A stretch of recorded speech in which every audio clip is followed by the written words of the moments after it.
I pulled into my parents' driveway that sunny Saturday morning, thinking this would be just another family gathering. My 7-year-old daughter Emma bounced excitedly in her car seat, asking if we could play with her cousins today. I had no idea I was about to witness something so cruel it would shatter my faith in my own family forever. My parents announced they had a special surprise for all the grandchildren and began handing out season passes to Adventureland, the biggest theme park in our state. Emma's eyes lit up as she watched her cousins receive their golden tickets to summer fun. Then came her turn. "Sorry, sweetie, none left for you," my mother said with a dismissive smile, looking down at Emma's hopeful face. Before I could process what had happened, she turned and handed 2 additional passes to the neighbor's kids who had wandered over from next door. Emma stood frozen, her small hand still outstretched confusion, replacing the joy that had been dancing in her brown eyes just moments before. My father chuckled and ruffled the neighbor boy's hair. "There you go, Tommy. You and your sister will love this place." He completely ignored Emma, who had taken a step backward, her shoulders slumping as she tried to understand why she was the only grandchild left empty-handed. The rage building in my chest felt like molten lava, but I forced myself to stay calm. Emma was watching my reaction, and I refused to make this moment worse for her by losing control. Instead, I knelt down beside her and whispered that we would talk about this later, that everything would be okay. But as I stood there watching my parents lavish attention on the neighbor's children, while my own daughter stood excluded, something clicked into place. This was not an isolated incident. This was a pattern I had been blind to for far too long. My mind raced backward through recent family gatherings. Last Christmas, Emma had received a small toy, while her cousins unwrapped expensive electronic devices. During Easter, she was given a basic chocolate bunny, while the others received elaborate gift baskets filled with toys and games. At my nephew's birthday party 3 months ago, Emma was the only child not invited to the sleepover afterward. Each time my parents had explanations: budget constraints, limited space, simple oversight. I had accepted these excuses because I wanted to believe my family loved Emma the same way they loved the other grandchildren. Now, watching them beam with pride as they handed premium amusement park passes to children who were not even related to us, I realized how naive I had been. "Mom," I said, quietly pulling her aside while Emma sat on the porch steps with her cousin Jake's twins. "Can we talk for a minute?" She followed me into the kitchen, her expression already defensive. "Before you say anything gray, we simply miscounted the passes. These things happen." "Miscounted." I kept my voice low but firm. "You had extras for the neighbors, but somehow forgot your own granddaughter." "Don't be so dramatic," she snapped, arranging flowers that did not need arranging. "Emma will be fine. She needs to learn that life is not always fair. You coddle her too much as it is." The casual cruelty in her voice stunned me. "She's 7 years old, Mom. She just wants to be treated the same as her cousins." "Well, maybe if you had made better life choices, she would be," my father said, appearing in the doorway. "We cannot afford to buy extras for everyone who comes around here expecting handouts." I stared at him in disbelief. "Handouts? She's your granddaughter." "She's the product of a failed marriage," he replied coldly. "And frankly, we are not comfortable rewarding that kind of instability." My hands clenched into fists at my sides. They were talking about Emma as if she was somehow defective because her mother and I had divorced 2 years earlier. As if a 7-year-old child was responsible for adult decisions she had no part in making. "You bought new living room furniture last month," I said, gesturing toward the expensive leather sofa set visible through the doorway. "You took a cruise to Alaska in the spring. Do not tell me this is about money." "Our money is our business," my mother said sharply. "We have worked hard for what we have, and we will spend it as we see fit." I was about to respond when Emma appeared in the kitchen doorway, her face streaked with tears. "Daddy, Why don't Grandma and Grandpa love me like they love Connor and Mason and Sophie? The question hung in the air like a physical weight. My parents said nothing, offering no comfort, no explanation, no reassurance. They simply stood there looking uncomfortable, as if Emma's pain was an inconvenience they wished would disappear. "They do love you, sweetheart." I lied, my heart breaking as I knelt to hug her. Sometimes grown-ups make mistakes, but Emma was not fooled. She might have been 7, but she was intuitive enough to understand when she was being excluded. But they gave passes to Tommy and Sarah, and they do not even live here. I had no answer for that logic because there was no logical explanation for what had happened here today. This was pure favoritism, dressed up as unfortunate circumstance. Gray. My brother Jake appeared in the kitchen looking uncomfortable. "Can I talk to you outside?" I told Emma to stay with her cousins and followed Jake out to the backyard. He ran his hands through his hair, clearly struggling with something he needed to say. "Look, I probably should not be telling you this." He began glancing back toward the house to make sure we could not be overheard. "But Mom and Dad have been saying things about you, about the divorce, about how you are raising Emma." My stomach dropped. "What kind of things?" "They think you are a bad influence on the family. They say you are irresponsible, that you cannot provide stability for Emma. They worry that spending time around you will somehow corrupt their other grandchildren." The betrayal hit me like a physical blow. "They said that—" Jake nodded miserably. "I tried to defend you, but they have Sarah convinced too. They have been planning things without including you and Emma for months now. The amusement park passes were just the latest example." I felt sick to my stomach. My own parents had been conducting a whisper campaign against me behind my back, poisoning the family against their own granddaughter because they disapproved of my divorce. "How long has this been going on?" "Since right after you and Lisa split up," he admitted. "At first I thought they would come around, but it has only gotten worse. They blame you for breaking up the marriage, and they think Emma is going to grow up damaged because of it." "Emma is fine," I said fiercely. "She's happy, healthy, and well-adjusted. Her mother and I may not have worked out, but we have both made sure she feels loved and secure." "I know that," Jake said quickly. "But they do not see it that way. They see a broken family and they think it reflects poorly on them somehow." I realized then that this was about more than favoritism or money. This was about image.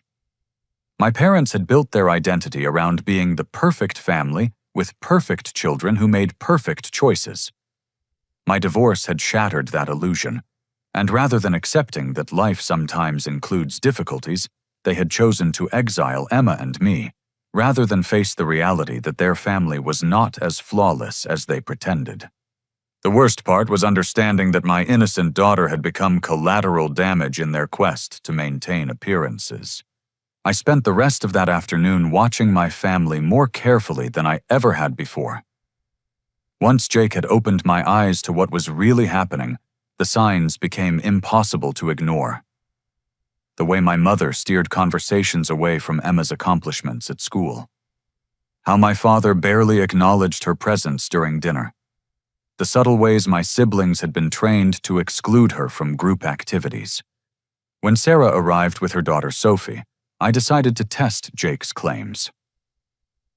"Emma learned to ride her bike without training wheels last week," I announced to the room.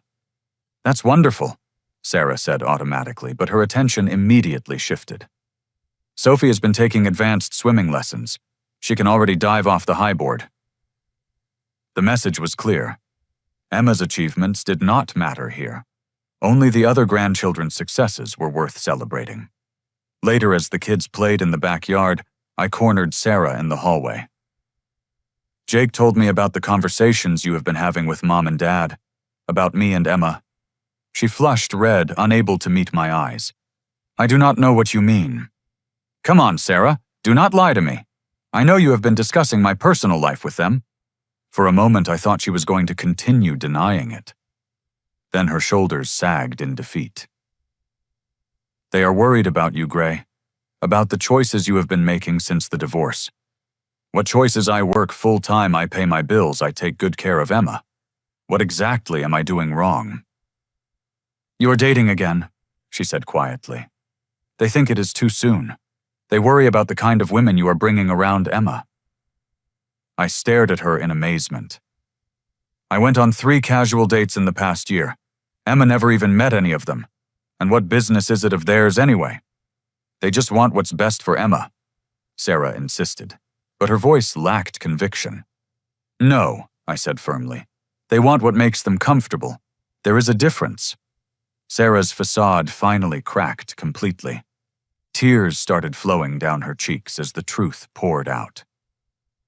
They asked me to keep an eye on you, to report back about your finances, your dating life, whether you seemed stable. They said they were concerned about Emma's welfare. So you have been spying on me. Not spying, she protested weakly. Just observing. And honestly, Gray, some of the things they worried about seemed valid. Your apartment is pretty small. You do work long hours. And after the divorce, you did seem pretty lost for a while. I was going through the biggest life change I had ever experienced. I said, my anger building. Of course I was struggling, but I never let it affect Emma. I have always put her first. I know, Sarah whispered. I know you are a good father, but they convinced me that we needed to watch out for her interests. They said that if something happened to you, we would need to be ready to step in. The implication hit me like a slap. Step in how? She could not answer, which told me everything I needed to know. My family had not just been excluding Emma from activities and gifts. They had been building a case against my fitness as a parent, gathering evidence they could use to justify more drastic action if they chose to take it. Sarah, I said carefully, have you told them anything that could be taken out of context? Anything they could use to make me look bad? Her silence stretched long enough to confirm my worst fears. What did you tell them? Little things, she said miserably. Like how you sometimes seem tired when you drop Emma off, or how your apartment does not have much food in the refrigerator, or how you let Emma stay up late on weekends. Each item she mentioned was either completely normal or completely innocent, but I could see how they could be twisted into a narrative of neglect by people determined to find fault. They have been building a file on me, I realized aloud. I think so, Sarah admitted. Dad has been writing things down, taking pictures. Pictures of what? Your apartment when you invited us over for Emma's birthday. Your car when it had that dent in the bumper. Emma wearing the same dress 2 weekends in a row. I felt nauseous. My own family had been documenting my life like I was a criminal under surveillance. Why did you not warn me? I thought they would come around, Sarah said desperately. I thought if I could prove to them that you were doing fine, they would stop worrying and go back to treating Emma normally. But that is not what happened, is it? She shook her head. The more I reported back, the more convinced they became that their concerns were justified. They started saying that Emma would be better off with them, that they could provide the stability she needed. My blood turned to ice water. They want to take Emma away from me. They talk about it sometimes, Sarah whispered, about how they could give her a better life, private schools, a big house, 2 parent figures who are married and stable. I realized then that the amusement park passes had not been thoughtless favoritism. They had been psychological warfare designed to make Emma feel unwanted and unloved, so she might be more receptive to the idea of living with her grandparents full-time. The sound of children's laughter drifted in from the backyard, and I remembered that Emma was out there playing with her cousins, unaware that the adults in her family were plotting against her father's rights to raise her. Does Jake know about this? They have talked to him too, Sarah admitted. They offered to help pay off his student loans if he supported them, and they said if he did not cooperate, they would cut him out of their will entirely. Now I understood why Jake had looked so conflicted when he told me about their campaign against me. He was caught between loyalty to his brother and financial pressure from our parents. What about Emma's mother? Have they contacted Lisa? Sarah's expression answered that question before she could speak. What did they tell her? That you are struggling. That Emma seems unhappy when she comes here. that maybe the custody arrangement should be reconsidered. I closed my eyes, trying to control the fury building inside me. They had not just been undermining me within our family. They had been working to turn Emma's mother against me too. Sarah, do you understand what you have done? You have helped them build a case to take my daughter away from me. I never wanted that, she said, tears streaming down her face. I just wanted Emma to be loved and cared for. When they explained their concerns, it sounded like they were just looking out for her best interests. They manipulated you, I said flatly. They used your love for Emma to turn you into a weapon against me. At that moment, Emma came running inside, her face bright with excitement from playing with her cousins. Daddy, can we come back next week? Connor said they might set up the pool.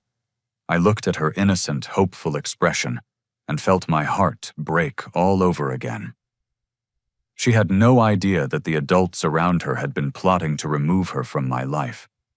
She still believed in the fundamental goodness of her family even after being excluded and humiliated. We will see, sweetheart, I said, pulling her close. But as I held my daughter, I made a silent promise to myself. I was going to find out exactly how far this conspiracy went, and I was going to put a stop to it before it went any further. My family wanted a fight. They were about to get one. That evening, after I had gotten Emma settled at home with a movie and some popcorn, I decided to call Lisa. If my parents had been filling her head with doubts about my parenting, I needed to know exactly what they had been telling her. She answered on the third ring, and I could hear the television in the background of her apartment. Gray, is everything okay?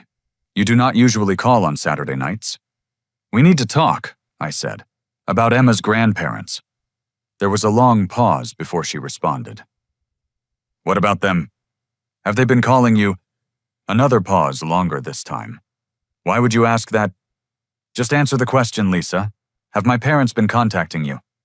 I heard her sigh deeply. Yes, they have been calling me.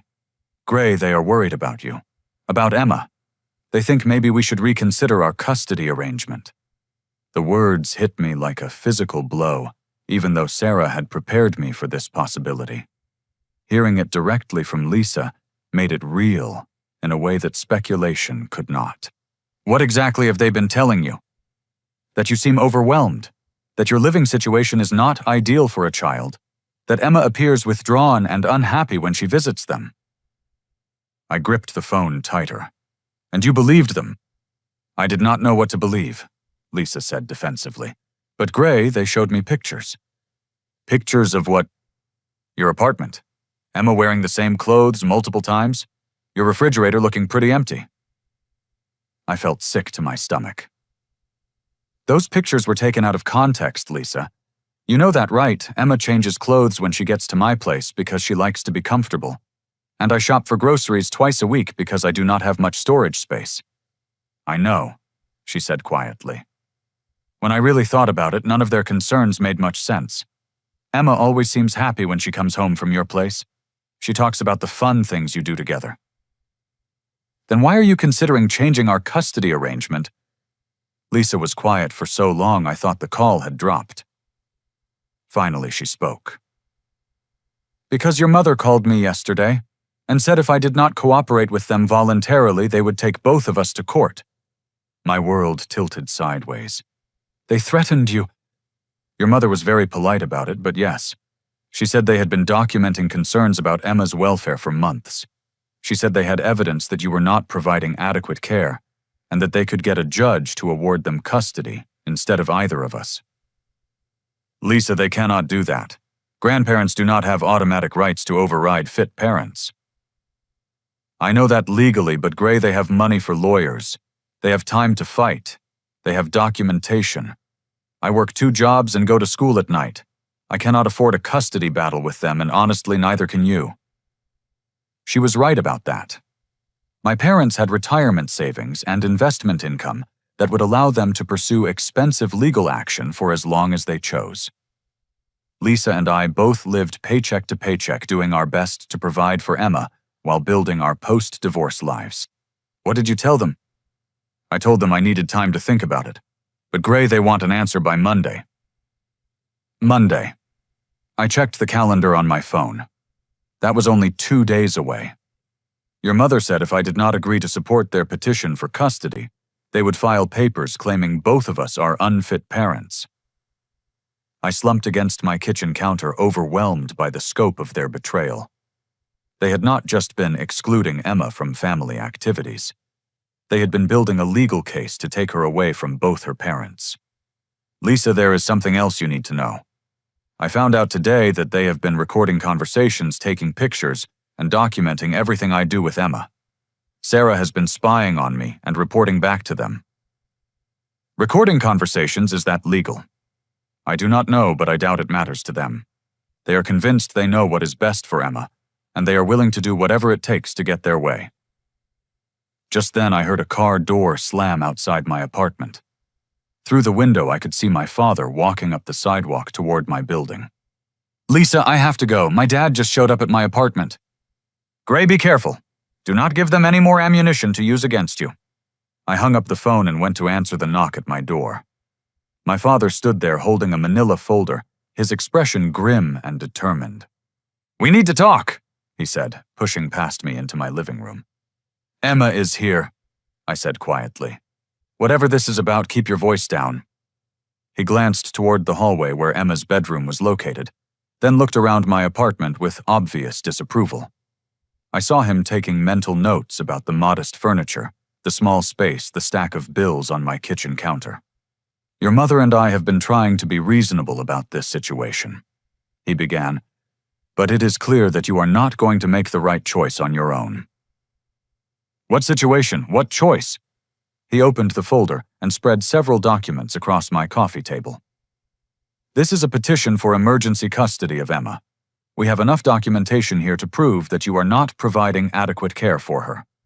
I looked at the papers in disbelief. They had actually consulted a lawyer and begun formal proceedings to take my daughter away from me. This is insane, Dad. Emma is happy, healthy, and well cared for. Any objective observer would see that. Any objective observer would see a divorced father who works 60 hours a week, lives in a one-bedroom apartment, and can barely afford to keep food in his refrigerator. I work hard to support my daughter, I said through gritted teeth. And this apartment may be small, but it is clean, safe, and filled with love. Emma has her own room, her own toys, and everything she needs. What she needs is stability, my father said coldly. What she needs is 2 parent figures who can provide her with opportunities you will never be able to afford. Private school, dance lessons, college preparation. She's 7 years old, I said incredulously. She needs love and attention, not college preparation. My father pulled out a small recording device and set it on the coffee table. We have been documenting your inappropriate outbursts, your financial struggles, and your inability to provide consistent care. You have been recording me without my knowledge. We have been protecting Emma's interests, he said matter-of-factly. And based on what we have observed, we believe she would be better served living with us full-time. I stared at the recording device, realizing that our entire conversation was probably being captured right now. They had come here not to negotiate or discuss their concerns, but to trap me into saying something they could use against me in court. You want to take Emma away from both her parents? We want to provide her with the stable home environment she deserves. Your mother and I raised 3 successful children. We know how to provide discipline, structure, and opportunities for advancement. And what about love? What about emotional support? What about accepting a child exactly as she is, instead of trying to mold her into some perfect image? My father's expression did not change. Emotional indulgence is not the same thing as love, Gray. Sometimes love means making difficult decisions for someone's long-term benefit. At that moment, Emma appeared in the hallway, rubbing her eyes sleepily.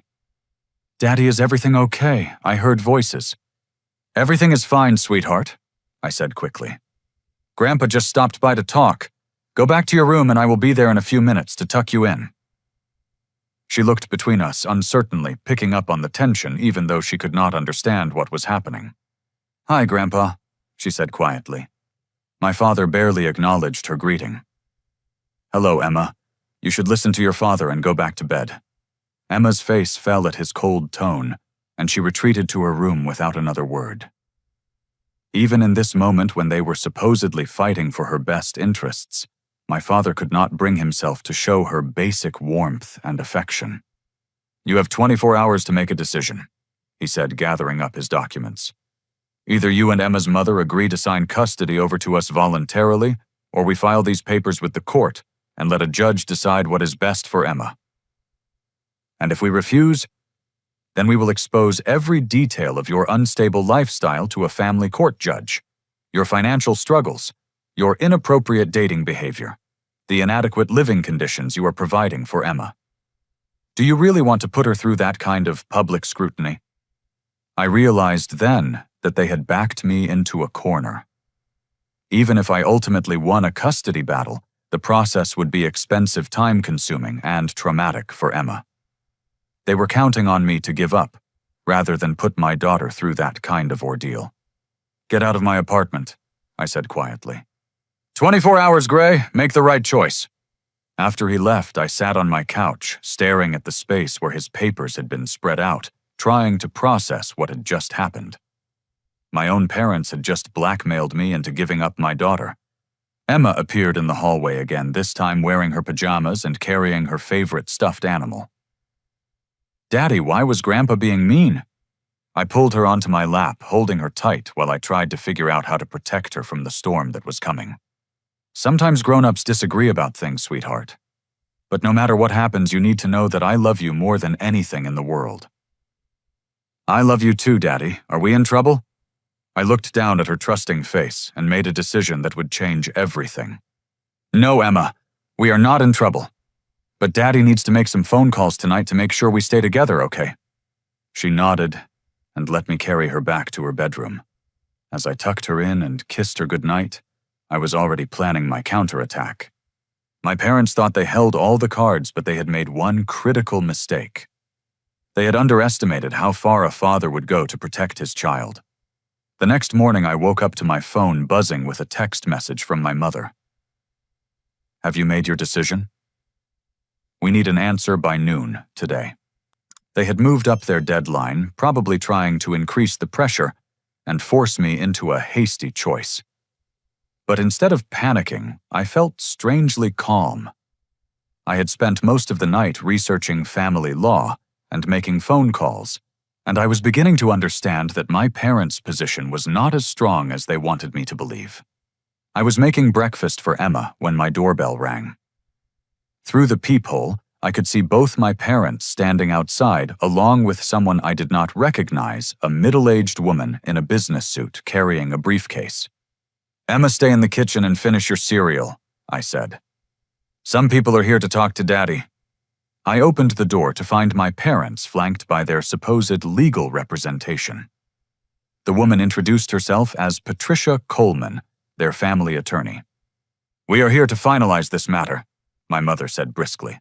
"Patricia has prepared the paperwork for you to sign." "What paperwork?" Ms. Coleman opened her briefcase and pulled out several documents. "These are voluntary custody transfer forms. By signing them, you acknowledge that you are unable to provide adequate care for Emma and agree that her grandparents would better serve her interests." I scanned the papers quickly, noting the legal language that would essentially label me an unfit parent. "And if I refuse to sign these, then we proceed with formal court filings," Ms. Coleman said. "I should warn you that we have substantial documentation supporting our case. Photos of inadequate living conditions, recordings of angry outbursts, testimony from family members about concerning behaviors." Testimony from family members. My mother stepped forward. "Jake and Sarah have agreed to testify about the concerning changes they have observed in your behavior since the divorce. Your inability to maintain stable employment, your inappropriate dating relationships, your apparent resentment toward Emma's needs. Each accusation was a distortion of normal life circumstances twisted to sound sinister. I had changed jobs once in 2 years to get better health insurance for Emma. I had gone on a few casual dates with women I met through friends. And I had never shown resentment toward Emma's needs, only frustration with my parents' unrealistic expectations. You have been recording our conversations illegally, I said to Ms. Coleman. Does not that concern you as their legal representative? She smiled thinly. We prefer to call it documentation of concerning behavior patterns, and actually we have something new to add to our file. My father pulled out his phone and played a brief audio recording. It was my voice from the previous evening saying, "Get out of my apartment," in an angry tone. As you can see, Gray has a history of aggressive behavior even toward his own parents, my mother said smoothly. We are genuinely concerned about Emma's safety and his care. The recording had been edited to remove all context, making my reasonable reaction to their threats sound like an unprovoked outburst. I realized they had probably been recording our family interactions for months, collecting moments they could use against me. Emma, come here, please, my father called toward the kitchen. Do not involve her in this, I said sharply. But Emma had already appeared in the living room, drawn by the sound of voices. She looked confused and a little scared to see so many adults gathered in our small apartment. Hi, sweetheart, my mother said, her tone suddenly warm and grandmotherly. How would you like to come live with Grandma and Grandpa for a while? We could fix up the guest room just for you, and you could have your own bathroom. Emma looked at me uncertainly. But I live here with Daddy. I know, but Daddy has been working very hard lately, and we thought you might enjoy a change of scenery. We could take you shopping for new clothes, and you could have piano lessons. I watched in horror as my mother manipulated my daughter right in front of me, using bribes and false promises to make their custody grab seem appealing. I like living with Daddy, Emma said quietly, moving closer to me. Of course you do, my father said. But sometimes what we like and what is best for us are different things. Grandma and Grandpa just want to make sure you have everything you need to grow up happy and successful. Ms. Coleman checked her watch. We really do need a decision, Mr. Taylor. The court filings need to be submitted by end of business today if we are going that route. Actually, I said calmly, I think there is something you all need to see. I walked to my kitchen counter and picked up a folder I had prepared the night before. Inside were printouts of legal statutes I had researched along with notes from phone calls I had made to family law attorneys. According to state law, grandparents can only petition for custody in very limited circumstances. Death of parents' abandonment or clear evidence of abuse or neglect. Financial struggles and modest living conditions do not constitute grounds for removal of a child from fit parents. Ms. Coleman's expression shifted slightly, the first sign that perhaps their case was not as airtight as they had claimed. Furthermore, I continued, recording conversations without consent is illegal in this state. Any evidence gathered through covert surveillance would likely be inadmissible in court. My father scoffed. You spent one night on the internet and think you understand family law better than our attorney. Actually, I spent one night talking to 3 different family law firms, I said. All of them told me the same thing. Your case has no legal merit, and any judge would see it as harassment of fit parents. The room went very quiet. Emma had retreated to the kitchen, sensing the adult tension, even if she could not understand the specifics. Ms. Coleman cleared her throat. Perhaps we should discuss this privately without the child present. No, I said firmly. You brought this into my home on a Sunday morning with my daughter present. You made your threats in front of her. We are finishing this conversation right here. I pulled out my own recording device and set it on the coffee table next to the legal papers. I have been recording this entire conversation just like you recorded me last night, so we all have documentation now. My mother's face went pale. Gray, you are making a serious mistake. The mistake would be letting you intimidate me into giving up my daughter based on fabricated concerns and empty legal threats. Ms. Coleman began gathering her papers. My clients have legitimate concerns about Emma's welfare. Your clients have been systematically excluding Emma from family activities while lavishing attention on other grandchildren. They have been conducting surveillance on me without my knowledge. They have been manipulating family members to spy on me and report back. And now they are trying to use coercion and false legal claims to take my daughter away from me. I turned to face my parents directly. You want Emma. You are going to have to explain to a family court judge why you think a happy, healthy 7-year-old should be removed from her loving father's care, because his apartment is too small and his refrigerator is not full enough for your standards. My father stepped forward, his face flushed with anger. You are going to regret this decision, Gray.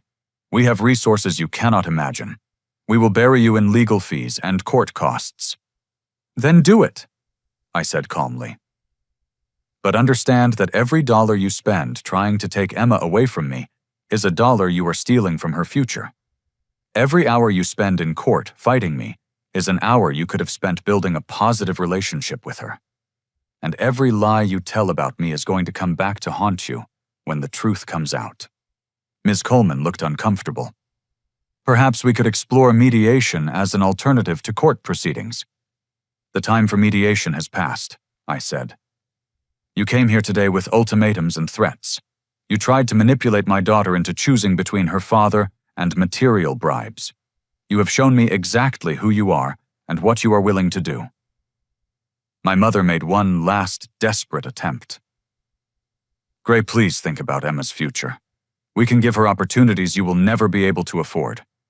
Emma's future depends on being loved for who she is, not for who someone else wants her to become. It depends on learning that relationships are based on trust and respect, not manipulation and control.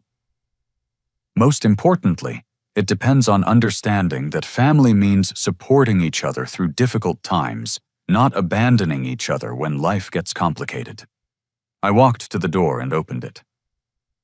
I think it is time for you to leave. They filed out without another word, but I could see the calculation in their eyes. This was not over. They were simply regrouping for their next attack. After they left, Emma came out of the kitchen carrying her empty cereal bowl. Daddy or Grandma and Grandpa mad at us? I knelt down to her level, choosing my words carefully. Sometimes when grown-ups disagree about important things, their feelings get hurt. But that is not your fault, and it does not mean anyone is mad at you. Do they want me to live with them instead of with you? There was no point in lying to her.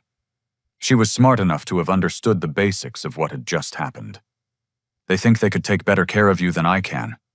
But Emma, I need you to know something very important. No matter what happens, no matter what anyone says, you are the most precious thing in my world. I will never stop fighting to keep you safe and happy. She wrapped her arms around my neck. I do not want to live anywhere else, Daddy. I want to stay here with you. Then that is what we are going to do, I promised her. But things might get a little complicated for a while. Okay? Some grown-ups might ask you questions about our life together. Just tell them the truth about how you feel and what we do together. She nodded solemnly, and I could see that she understood this was serious, even if she could not grasp all the implications. That afternoon, I called Lisa and told her about the morning's confrontation. She was quiet for a long time after I finished the story. Gray, I think we need to talk to the police. The police? What they are doing sounds like harassment, maybe even stalking.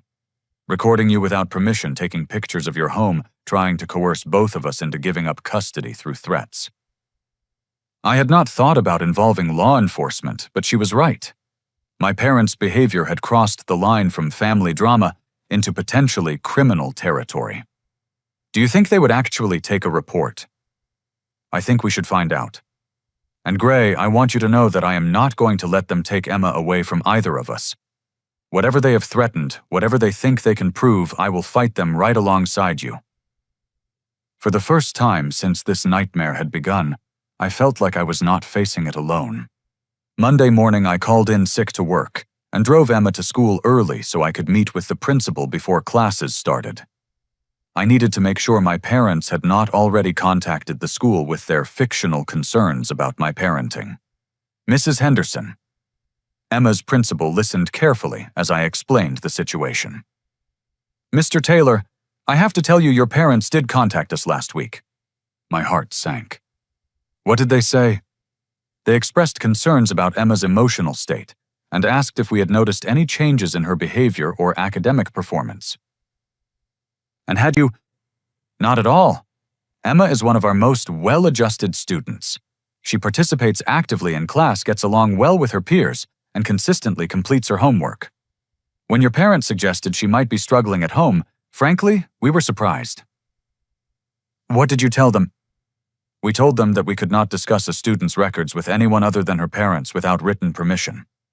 They asked if they could be added as emergency contacts, but we explained that would require authorization from you or Emma's mother.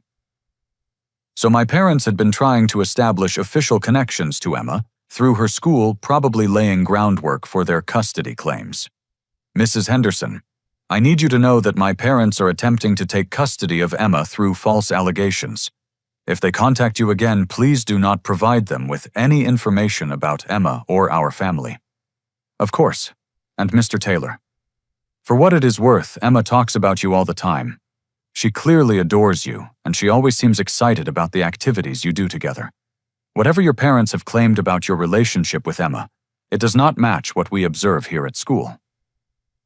That small validation meant more to me than she could know. I left the school feeling like I had protected one important front in this battle. Next, I drove to the office of Patricia Mason, the family law attorney I had spoken with by phone the night before. She was a no-nonsense woman in her 40s who specialized in custody cases involving grandparents' rights. Let me be clear from the start, she said, after reviewing the documents my parents had presented. Their case has virtually no legal merit. Grandparents cannot simply decide they disapprove of a parent's lifestyle and petition for custody. The bar for removing a child from fit parents is extremely high. But they seem confident they can win. They are either being misled by their attorney, or their attorney is not actually qualified to handle family law cases. The woman you described, Patricia Coleman, is not someone I recognize from the family law community in this area. What does that mean? It means you should ask to see her credentials next time you encounter her. She may be a general practice attorney who does not specialize in family law, or she may not be an attorney at all. That possibility had not occurred to me, but it would explain why their legal threats seemed so disconnected from the reality of family law. Regardless of their attorney's qualifications, Ms. Mason continued, we need to address their harassment and surveillance behavior. Have you documented all their actions? I showed her the timeline I had prepared, detailing every incident I could remember. The exclusion from family events, the surveillance Sarah had admitted to the recorded conversations, the threats against both me and Lisa. This is actually quite helpful, she said. We can file for restraining orders based on this harassment pattern. We can also report the illegal recording to law enforcement. Will that stop them? It will make them think twice about their tactics. And if they do proceed with a custody filing, this documentation will help demonstrate to a judge that their motivations are not about Emma's welfare, but about control and manipulation. I left her office feeling more hopeful than I had in days. My parents might have money and time on their side, but the law was on mine. That afternoon, I picked Emma up from school and took her to her favorite ice cream shop. I wanted to give her a normal, happy experience while I was planning my next moves. Daddy, she said as she worked on a strawberry cone. Why do Grandma and Grandpa not like me? The question broke my heart. Oh, sweetheart, it is not that they do not like you. They just have some grown-up problems they need to work out. But they gave theme park passes to everyone except me. That means they do not think I am as special as the other kids. I struggled to find an age-appropriate way to explain adult dysfunction to a 7-year-old. Sometimes, when grown-ups are unhappy about other things, they make bad choices about how to treat people. That does not mean those people did anything wrong. Are you unhappy, Daddy? I am unhappy about how you were treated yesterday, but I am very happy to be your dad, and I am very proud of who you are.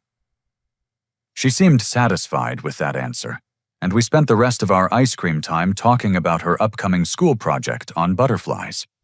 That evening after Emma was asleep, I called Jake. I needed to know where he stood in all of this, and whether there was any chance of getting him to support me instead of our parents. Gray, he said when he answered. I have been hoping you would call. I need to know something, Jake. Are you really planning to testify against me in court? He was quiet for a long time. They told me if I did not support them, they would cut me off financially. I still owe $60,000 in student loans, and they have been helping me with the payments. So you are willing to lie about me to protect your financial situation. I do not want to lie about you, he said miserably. But Gray, I cannot afford to lose their support. Sarah and I both depend on them for help with our kids' expenses. I realized then that my parents had been systematically creating financial dependencies within our family, making it impossible for my siblings to oppose them without facing serious economic consequences.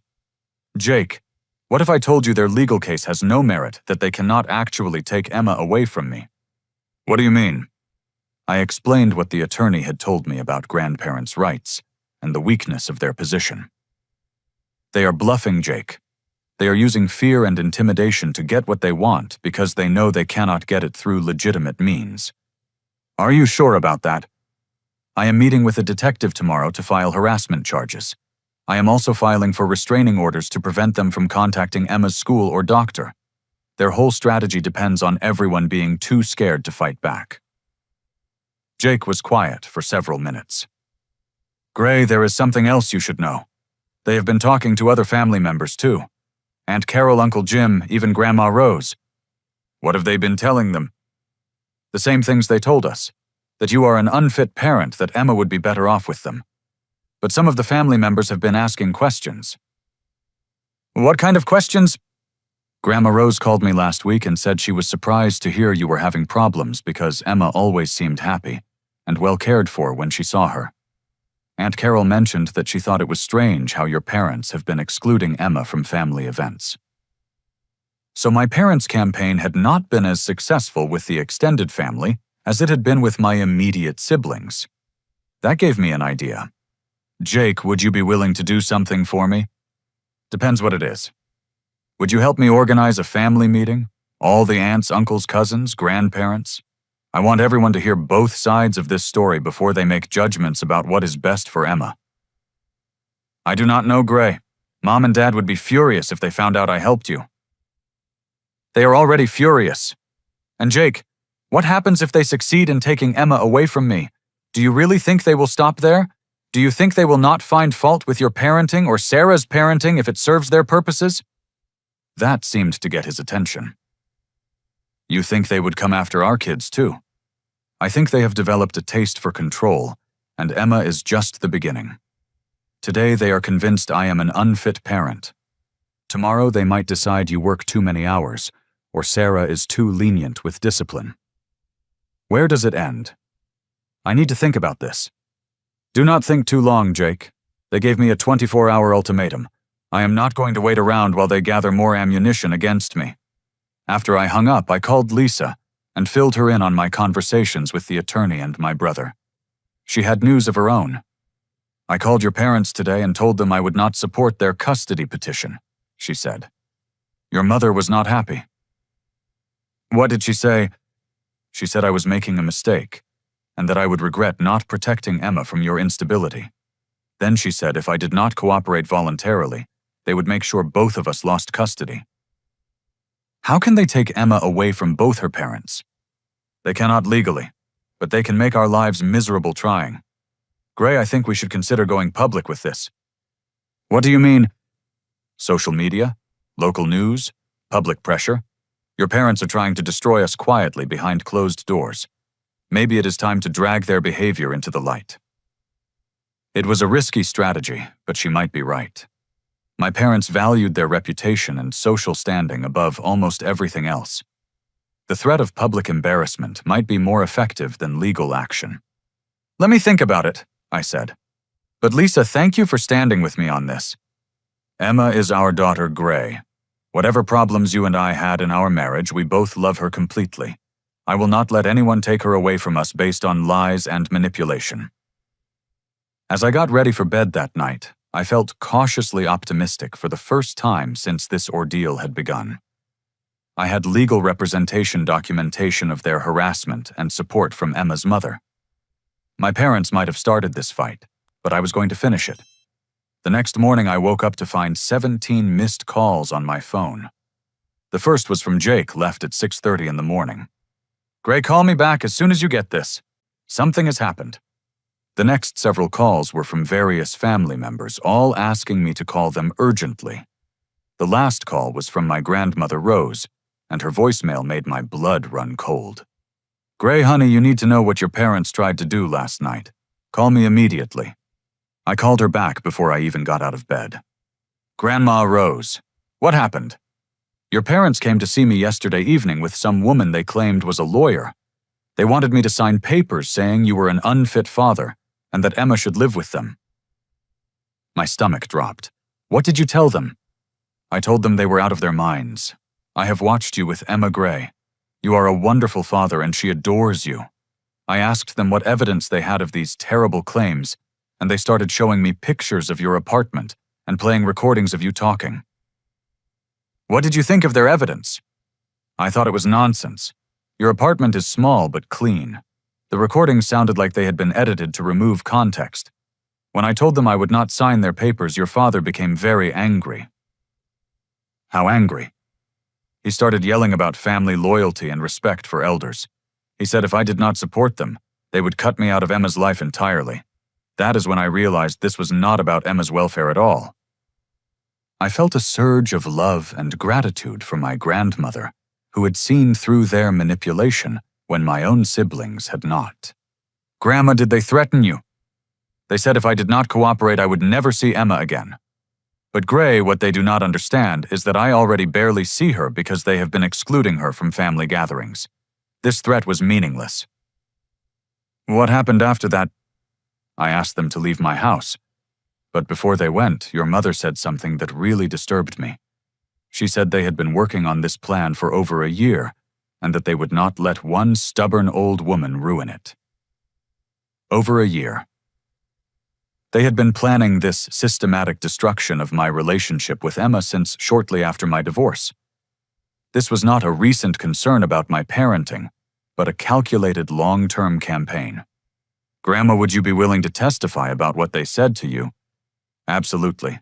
And Gray, I called your Aunt Carol and Uncle Jim after your parents left. We think you should call a family meeting. There are things the whole family needs to know." After I hung up with my grandmother, I called Aunt Carol. She was my father's sister, and she had always been one of the more sensible voices in our extended family. "Gray, I am so glad you called. Jim and I have been talking, and we think your parents have lost their minds." "What do you mean?" "They called us 3 weeks ago with this story about how you were neglecting Emma and how they needed to step in to protect her. But Gray, we see Emma at family events. She is clearly loved and well cared for. She talks about you constantly, always with such affection and pride. They have been telling the whole family that I am an unfit parent. They have been trying to, but it is not working the way they planned. Most people who actually spend time with you and Emma can see their claims are ridiculous." "Who has believed them?" "Honestly, just Jake and Sarah, and I think they were pressured into it. Everyone else has been asking questions about why Emma has been excluded from so many family activities lately." This was the opening I had been hoping for. "Aunt Carol, would you help me organize a family meeting? I want everyone to hear the truth about what has been happening. We are already planning it. Sunday afternoon at the community center. Jim has called everyone in the family. We want your parents to explain their behavior in front of the whole family." "Will they come?" "They will come because they think they have support. They have no idea how many family members have seen through their campaign." I spent the rest of the morning calling other relatives, and the picture that emerged was encouraging. While my parents had tried to turn the family against me, most people had been skeptical of their claims. The exclusion of Emma from family events had been noticed and questioned by multiple family members. Uncle Jim had been particularly disturbed by my parents' behavior. "Your father called me last month and asked if I would write a letter to a judge explaining why you should not have custody of Emma. When I asked what you had done wrong, he could not give me any specific examples, just vague claims about instability and poor judgment. My cousin Jennifer had been asked to spy on me at Emma's birthday party. Your mother wanted me to take pictures of your apartment and report back about whether Emma seemed happy or neglected. It was the weirdest request I had ever received from a family member. Even the neighbors who had received the amusement park passes were beginning to question what had happened. Tommy's mother called me Tuesday afternoon. "Mr. Taylor, I need to apologize. Your parents told us you could not afford passes for Emma and asked if our kids would accept the extras so they would not go to waste. But my husband and I have been talking, and the whole situation seemed strange." What seemed strange about it? Well, they made such a big production of giving them to our kids in front of Emma. And when Tommy asked if Emma could come to the park with us, your mother said it would not be appropriate because you probably could not afford the gas money to drive her there. The cruelty of their manipulation was breathtaking. They had not just excluded Emma from the amusement park passes, they had used the neighbors to humiliate her further and reinforce their narrative about my financial struggles. "Mrs. Patterson, would you be willing to write down what they told you? I am gathering evidence of their behavior." "Absolutely. My husband and I feel terrible about being used to hurt Emma. We had no idea we were being manipulated." By Wednesday evening, I had statements from 6 family members, 3 neighbors, Emma's school principal, and my grandmother documenting my parents' campaign against me. I also had recordings of their threats and photographs of their illegal surveillance equipment. Thursday morning, I met with Detective Rodriguez at the police station. She listened carefully as I explained the situation and reviewed all my documentation.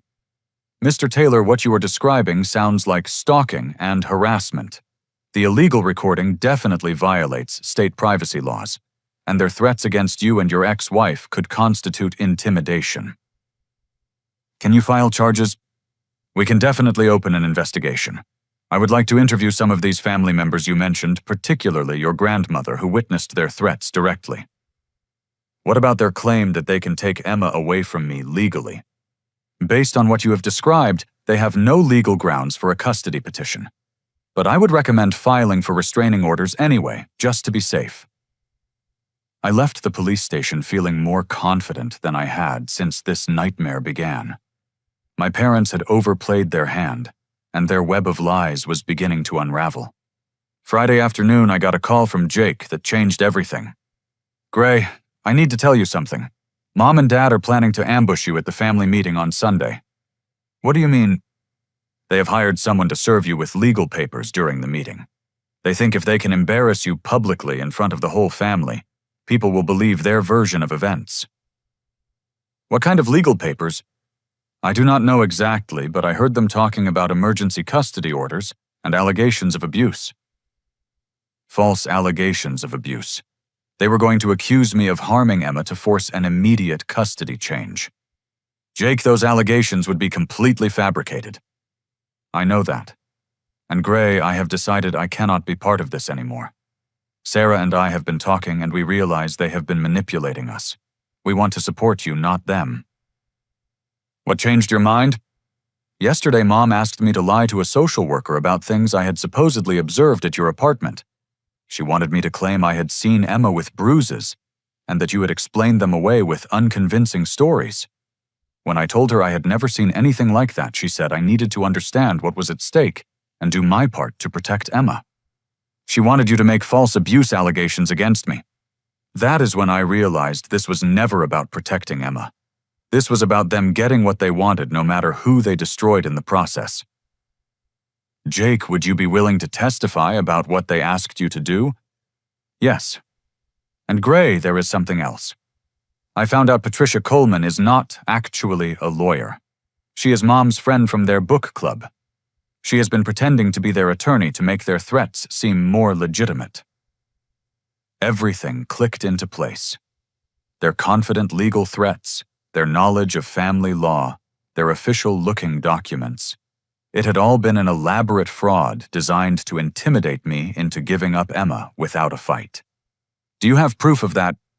"I have text messages between Mom and Patricia discussing their strategy. I can forward them to you."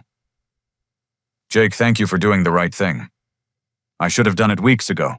Gray, I am sorry for everything. Emma is lucky to have you as her father." Sunday morning, I woke up feeling calm and prepared. I had spent the week gathering allies and evidence, and I was ready to face my parents in front of our entire extended family.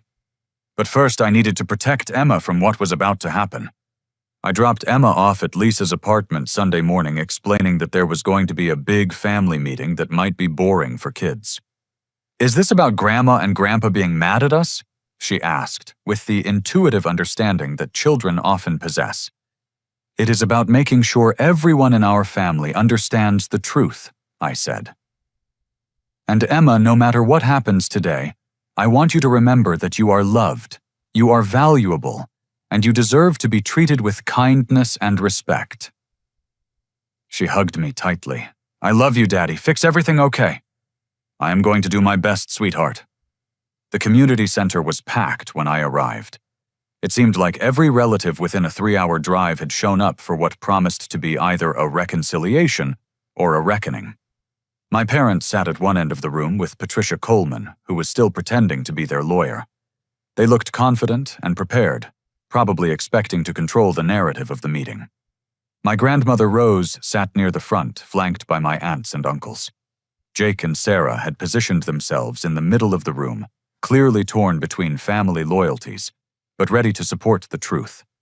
Uncle Jim called the meeting to order and explained that we were there to address the serious allegations that had been circulating about Emma's welfare and my fitness as a parent.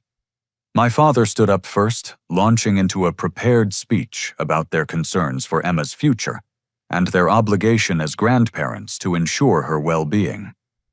He painted a picture of a struggling single father who could not provide adequate care for his child, emphasizing my modest apartment-limited income and the emotional trauma of divorce. As he spoke, I watched the faces of my family members. Some looked concerned, but others appeared skeptical of his dramatic presentation. When he finished, I stood up and addressed the room calmly. "I want to thank everyone for being here today because it is important that you all understand what has really been happening in our family over the past year." I began by describing the pattern of exclusion Emma had experienced. The missed birthday parties, the smaller Christmas gifts, the deliberate omission from family photos and activities. But last Saturday, I continued. Something happened that revealed the true scope of what has been going on. I told them about the amusement park passes, about watching my parents give extras to neighbor children, while my own daughter stood there empty-handed. I described Emma's tears and confusion, and my parents' complete lack of remorse when confronted about their behavior. Several family members looked shocked. They had not witnessed the pass incident directly, but they could imagine how devastating it must have been for a 7-year-old child. Then I revealed what I had learned about their systematic campaign against me. The surveillance, the recordings, the manipulation of my siblings, the false threats of legal action. They have not been gathering evidence because they are concerned about Emma. I explained. They have been building a case to take her away from me because they disapprove of my divorce and want to maintain their image of a perfect family. I played the recording of my father threatening to expose my unstable lifestyle to a family court judge. I read portions of the text messages Jake had forwarded, showing their coordination with Patricia Coleman to create fake legal documentation. The room erupted in shocked murmurs. My Aunt Carol stood up and addressed my parents directly. "Is this true? Have you been secretly recording conversations and taking surveillance photos of your own son?" My mother's composure finally cracked. "We were protecting Emma from a situation she should never have been placed in. Gray's divorce created instability that affects the entire family. Emma's parents are divorced," my grandmother said firmly. "That does not make either of them unfit parents or justify the treatment you have put that child through." My father tried to regain control of the narrative. "We have documentation of concerning behavior patterns. Patricia has advised us that we have grounds for legal action." That was when Jake stood up and delivered the revelation that destroyed their credibility completely. "Patricia Coleman is not a lawyer," he announced to the room. "She is Mom's friend from their book club. Everything she has told you about legal procedures and court filings has been made up." The silence that followed was deafening.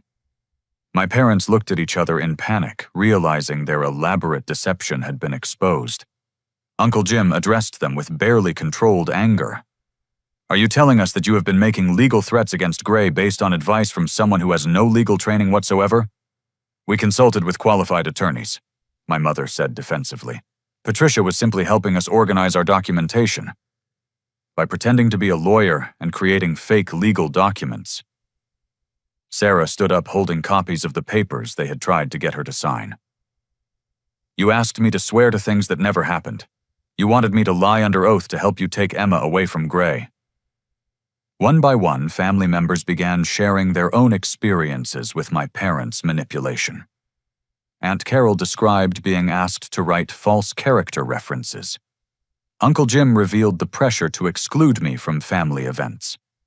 My grandmother told everyone about their threats when she refused to support their custody petition. The picture that emerged was one of systematic deception and manipulation, all designed to destroy my relationship with Emma and justify taking her away from me. Patricia Coleman quietly gathered her fake documents and slipped out of the room, clearly unwilling to face questions about her impersonation of an attorney.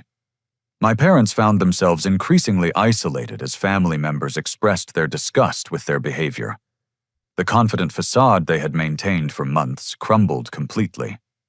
You excluded a 7-year-old child from family activities, my cousin Jennifer said angrily. You made her feel unloved and unwanted because you disapproved of her father's life choices. How is that protecting her welfare? You tried to turn her own parents against each other, Lisa said, having arrived with Emma toward the end of the meeting. You lied to both of us about what the other was saying and doing.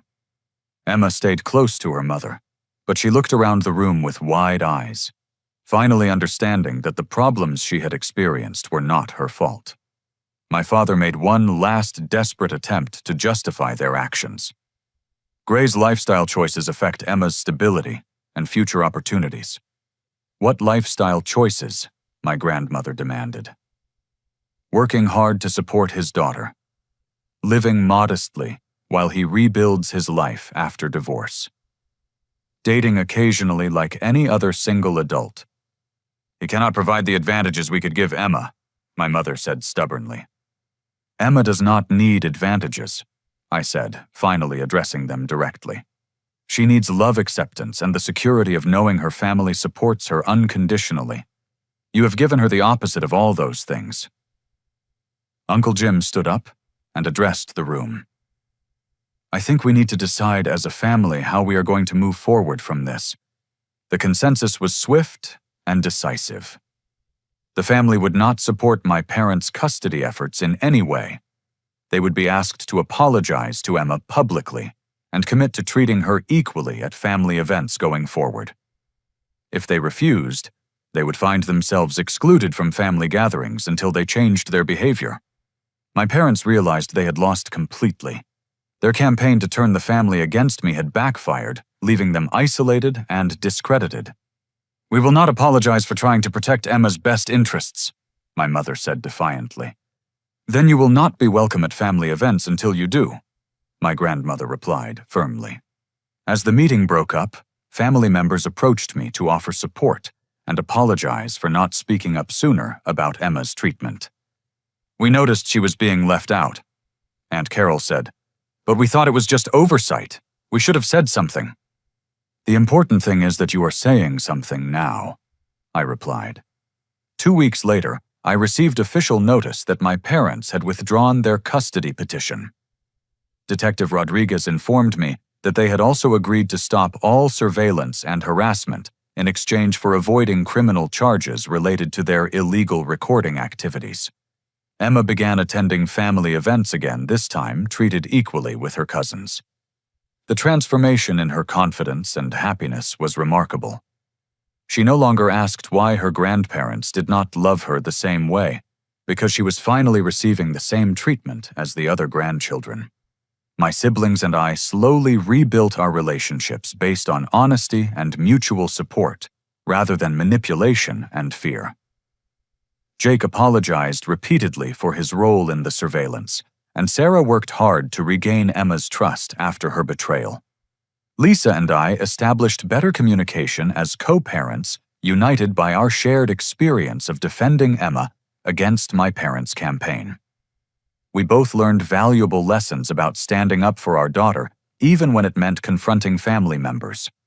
Most importantly, Emma learned that she was worthy of love and respect, and that when someone treats her poorly, there are people in her life who will fight to protect her. 6 months later, we were all at Adventureland using passes that my grandmother had bought for the entire family. Emma rode the roller coaster with her cousins, laughing and screaming with pure joy, finally able to participate in the kind of normal childhood experiences she had been denied for so long. As I watched her play, I reflected on the lessons this experience had taught both of us. Standing up to injustice, even when it comes from family, is not just the right thing to do, but a necessary part of protecting the people we love.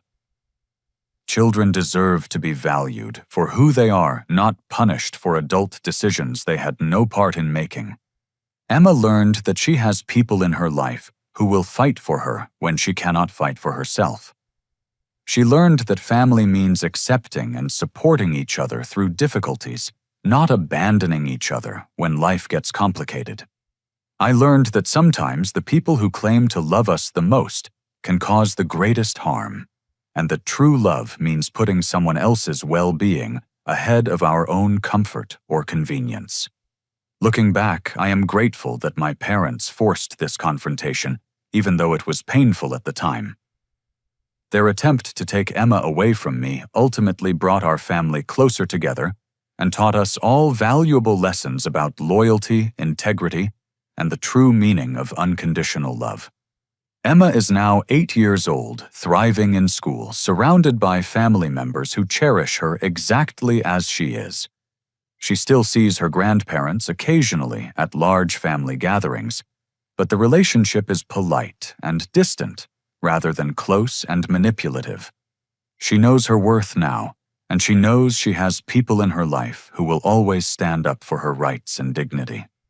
That knowledge will serve her well as she grows up and faces whatever challenges life brings her way. As for me, I learned that being a good father sometimes means being willing to fight battles you never wanted to fight against opponents you never imagined you would face. But when you are fighting for your child's happiness and security, no battle is too difficult, and no victory too small. The little girl who once stood empty-handed while neighbor children received gifts meant for family is now confident, secure, and surrounded by people who love her unconditionally. That transformation was worth every difficult moment we endured to achieve it. What would you have done if your own family tried to take your child away through lies and manipulation? How important is it to stand up for children who cannot protect themselves from adult dysfunction? Share your thoughts in the comments below. And if this story resonated with you, please like this video and subscribe for more real-life stories about overcoming family challenges. Thank you for listening to our story, and remember that every child deserves to feel loved, valued, and protected by the adults in their life. Sometimes the greatest gift we can give them is the willingness to fight for their right to be treated with dignity and respect, no matter who we have to stand up to in order to make that happen.